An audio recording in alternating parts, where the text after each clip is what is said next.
Mlu. Okay, igama lami ngu-Good Enough Bandla Masibongo. Ngifunisa itende, ngidlala itende, ngiphinde ngiwadayisa amakhipha ngisuke ngifunisa ngayo itende. Akani uma ngizozwakala yini la. Nangu ubavula umlungisi mkade ezolanda iRoland E12 ayithengile namhlanje. Ula ePinetown. Mlu, nayi ikeyboard yakho uphumaphi? Sanibonani, ngiphuma eThongathi. Thongathi. Usuwethongathi uza la ePinetown? Buzokwenza la ePinetown? Ngilanda la ikeyboard E12. Ima-ke pho uhamba nobhangi wathi awuhambi wedwa? Hamba netshebe. Hamba nentshebe.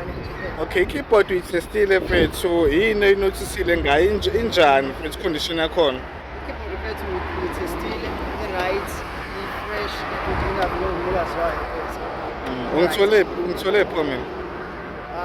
Ngihlangane nawe uFacebook Sasakhuluma. sa-arrange-a indaba ukuthi sihlangana kanjani. Okay, ngiyabonga kakhulu. Sure. Mfethu ama-keyboard siyawadayisa. Sinawo ama-Roland E16, Roland E09, Roland E38, Roland E96. Akhona ama-keyboard ama-E-series. Ngicela ukuthi ningithinte. Ikhona inamba yami lana. Uma ngabe umuntu ehlala kude siyamphosela ngo-Postnet. Uma ngabe umuntu ekhona la eDurban efuna ukuyilandela ne-keyboard, si-arrange i-meetup ePinetown.